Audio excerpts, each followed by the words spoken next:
And here we are on the other side of what we thought was going to be a tumultuous Valentine's Day. The major thunderstorms we were expecting were apparently a false alarm, so we were able to get out of the house for dinner, along with the kids. It was shockingly smooth.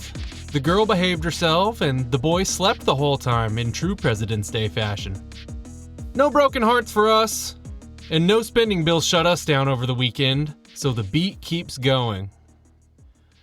Welcome back to the Crow House. I'm Cameron Odom, coming to you on a President's Day edition of the show, which raises the obvious question: what exactly are we supposed to be celebrating?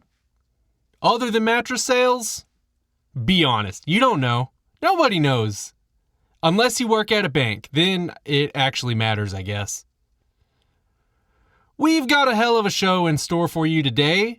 We're heading back overseas to talk some stick and puck. We'll talk about what could have been in the heavyweight division and why we won't get it. And I've got a couple of cleanup items, including a heartfelt apology from Thursday's show.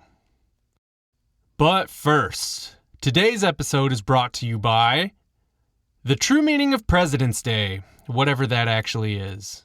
We are open for business. If you're interested in advertising right here on our show, hit me up at crowhousemediatx@gmail.com. This just came across my desk. I'm hearing we're having a sale on ad spots. So let the voice of your company or product be heard right here.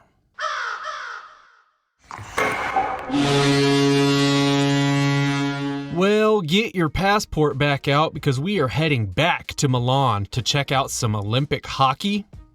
Now, this did actually just come down. The women's gold medal matchup is set as the U.S. women's team defeated Sweden today, 5-0. They'll be taking on Canada in the gold medal match Thursday at noon. I'm hoping this is a little parallel foreshadowing for the men's bracket. Pivoting to the men's tournament, Team USA picked up 2 more wins over the weekend and earn a bye to the quarterfinals. We look like a legitimate threat. Let's take a look first at Saturday's matchup as the USA took on Denmark in what was the second game of the preliminary round. Jeremy Swayman got the start here in goal, with Connor Hellebuck backing up. So, still no Otter. Interesting. Denmark scored first on a funky play where the puck ricocheted off of Zach Werenski's skate and into his own net through a lot of traffic in the crease.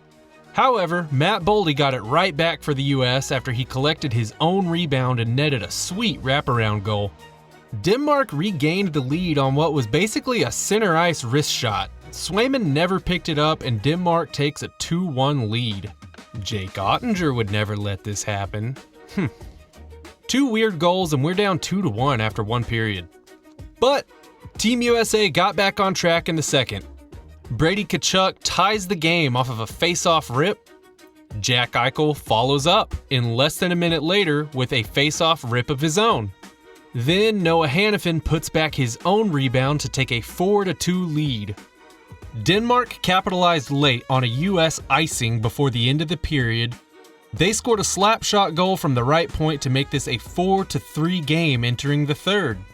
Denmark hung around longer than I thought they could, but the skill gap showed itself in the third period. Denmark was unable to sustain any zone time and the US added 2 more tallies. They turned a sloppy first period into a 6-3 win over the Danes. Then on Sunday, the US took on Germany in the final game of the preliminary round. Once again, Connor Hellebuck got the start, but at least Jake Ottinger suited up in this one. He drew backup duty, but he did not get into the game. The US looked sloppy early. Germany pushed the pace with lots of zone time, but they could not capitalize with a goal. The US did capitalize, scoring with 8 seconds remaining on a Zach Werenski wrister. Say that 3 times fast. Despite a strong effort by Germany, the US takes a 1-0 lead into the first intermission. In the second period, the United States capitalized on an interference penalty with an Austin Matthews power play goal. Then Brock Faber scored for the US, although it looked like the puck deflected off of Jack Eichel's high stick. There was no challenge, and it's 3-0 US. at the end of the second period. In period number 3, Tage Thompson scored on what was a fadeaway one-timer, and Austin Matthews added one more goal to make it 5-0 US. The United States physicality ramped up, Germany got bullied off of pucks. Germany did get on the board late, but the US controlled this game. The final is 5-1. This US team looks deep at every level. The US will play again on Wednesday. They will take on the winner of the 7-10 matchup between Sweden and Latvia. Let's honor our Dallas Stars that are competing as well. Finland overcame their upset loss to Slovakia. They picked up a 4-1 win versus Sweden on Friday. Mikko Rantanen scored a goal. Esa Lindell and Roope Hintz picked up assists. Heiskanen and Lindell each played over 27 minutes. Then Finland absolutely embarrassed Italy in their own country nonetheless, with an 11-0 drubbing. Heiskanen adds a goal and an assist. Rantanen adds 3 assists in the ass-whooping against Italy. The Finns will also play next on Wednesday. They will take on the winner of the Switzerland versus Italy qualifier matchup. We move on to Canada, who looks terrifying. They pick up a 5-1 win over Switzerland and a 10-2 win over France. Thomas Harley chipped in with a goal against Switzerland. They are rolling 4 lines and scoring at will. They're humming right along. Canada also gets a qualifier round bye. They will play next on Wednesday. They'll take on the winner of Czechia and Denmark. Speaking of Czechia, they split over the weekend. They defeated France 6-3 on Friday before falling to Switzerland 4-3 in overtime on Sunday. Radek Faksa snagged 2 assists in the win over France, but sadly he sustained an injury and may not be able to play in the qualifier round against Denmark tomorrow. As a Stars fan, hopefully it's nothing that sidelines him long term. So tomorrow, there is a round of 4 single elimination qualifier matchups. Then the quarterfinals take place on Wednesday. So by the time we chat again, the semifinals will be set and we will be making medal predictions. Let us now chat about the plight of Tom Aspinall. I touched on this briefly last week, but I feel like this story is only going to continue to develop. What I had mentioned last week, there's an unconfirmed report that the UFC asked Tom Aspinall to vacate his title, and that he be willing to do so in exchange for his release. Big if true. The if true part is an important disclaimer, because there are conflicting reports that the UFC has not been in contact with Tom Aspinall. Nonetheless, even without that report, I feel like the last 3 years tell a story. So why is this a big deal? Because Tom Aspinall is exactly what the heavyweight division needed, and the UFC turned their back on him. Tom Aspinall burst onto the scene in 2020. He exploded to a 5-0 record within 20 months, all finishes. In fact, only one fight made it to the second round. He's a 250-plus pound heavyweight who moves like a middleweight. He has elite explosiveness, technical but devastating striking, and he's been super active. His trajectory was meteoric, and he represented what could have been the future of the division. Hell, Daniel Cormier was even caught on a hot mic telling Tom that he could change his life because nobody in the division could handle him. Tragedy struck in July of 2022 when Tom blew out his ACL and MCL in the octagon against Curtis Blades. That went down as a TKO loss for Tom, and is still his only UFC loss. His recovery from this injury took a full year. Meanwhile, as Aspinall rehabbed his injury, the heavyweight champion at the time, Francis Ngannou, was stripped of the heavyweight belt and released after very public contract disputes with the UFC. He wanted more than they were willing to pay. What? No way! So in March of 2023, John Jones defeats Cyril Gane for the vacant heavyweight belt. In July of 2023, almost exactly 1 year after the injury, Tom comes back and demolishes Marcin Tybura in the first round. 3 months later, in October of 2023, the champion, Jon Jones, tore his pec, preparing to fight Stipe Miocic.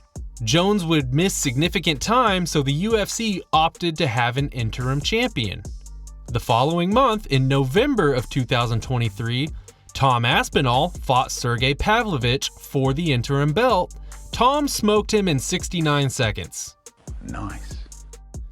Jon Jones was still hurt, so in July of 2024, the UFC made Tom defend his interim belt. He avenged the TKO loss against Curtis Blaydes. He demolished Blaydes in 1 minute and took no damage. So, Jon Jones recovers, and instead of a unifying fight with the interim champion, he pushed to fight 42-year-old Stipe Miocic, citing legacy. Miocic is widely regarded as the greatest heavyweight of all time, so no knock on Stipe, but he was washed up at this point. Jon Jones knocked Stipe out in November of 2024. Meanwhile, Tom Aspinall is publicly and repeatedly calling for a unification fight. MMA fans, including myself, saw Jon Jones' refusal to fight Tom as ducking. The general sentiment from fans was that Jon would get steamrolled against a younger, hungrier, healthier Tom Aspinall. Whatever Jon Jones' reasons were, the division stalled. Jon never fought Tom Aspinall, and he never intended to fight Tom Aspinall. In fact, he floated the idea of potentially fighting Alex Pereira as another legacy fight, rather than facing Tom. Pereira, notably, not a heavyweight. When the heavyweight champion publicly entertains fighting a light heavyweight instead of the interim champion, it signals that the champion doesn't care about keeping the division moving, regardless of who deserves what. 6 months pass and the UFC finally pushed Jon Jones to vacate the belt. So now they promote Tom to the undisputed champion in June of 2025 through a press release. At this point, what a shit show. What an anticlimactic crowning of a champion. What short-sightedness by the UFC to bend over backwards and let Jon Jones do whatever the hell he wanted and make their future heavyweight linchpin waste his prime. Finally, Tom Aspinall gets an opportunity to defend his undisputed belt against Ciryl Gane in October of 2025. Only for the fight to end in a no contest due to an illegal eye poke by Ciryl Gane. Gane's index finger was a knuckle deep in Tom's eye. The slow-mo replay is horrific to watch for anybody that has eyeballs. In the aftermath, Dana White was pissed that Tom didn't continue to fight. He said at different press conferences that Tom's eye was fine, diminishing the actual injury to Tom. Fast forward to last week when Tom underwent surgery on both eyes and revealed he's been dealing with vision and equilibrium issues. Tom was quoted last week as saying, "I'll never stop loving MMA, but I just hate the business. I think that fighters are completely replaceable and the business will make you feel like that any chance it gets. Even if you get hit with an illegal move, which could affect the rest of your life, they don't really give a shit." If the report on the UFC asking Tom to vacate is true, I hope he gets what he wants. I really do. The UFC underpays and treats their talent like shit. They notoriously only pay fighters 15 to 20% of the revenue share, while other respectable leagues like the NBA and NFL pay their players closer to 45 to 50% of the revenue share. That's the real reason heavyweight's in shambles. Don't let Dana tell you otherwise. And now you know the rest of the story. A few quick follow-ups from last week. First, it has come to my attention that I need to issue a formal apology to the otter community. It turns out otters are in fact not marsupials. They are notably mammals. Placental mammals. Very respectable. No pouches, so I regret my careless words, and I will be participating in sensitivity training soonish. Now, onto something far more emotionally damaging. It appears that we may have been duped, Mavs fans. so feel free to return to your regularly scheduled grieving, because the report from Thursday about Mark Cuban potentially buying the team back appears to be fake news. Patrick Dumont, has indicated that they have zero intention to sell the franchise. He made it clear they look forward to increasing their ownership stake in the Mavs by buying another 20% of Cuban's shares, which would leave Mark with only a 7% ownership stake in the team. So, I'm here to retract my declaration. I will not be watching every game. I will not be buying a Cooper Flag jersey. I will not be attending any games. My beer dollars will be redirected to the gas station up the road until further notice. I do look forward to reversing course once again once the Adelsons come to their senses and sell the team. But that's all, folks. Enjoy your federally ambiguous holiday, go finance some furniture in the name of democracy, and we'll be back Thursday with some closer to conclusive hockey talk. Until then, take care of yourselves. Peace out.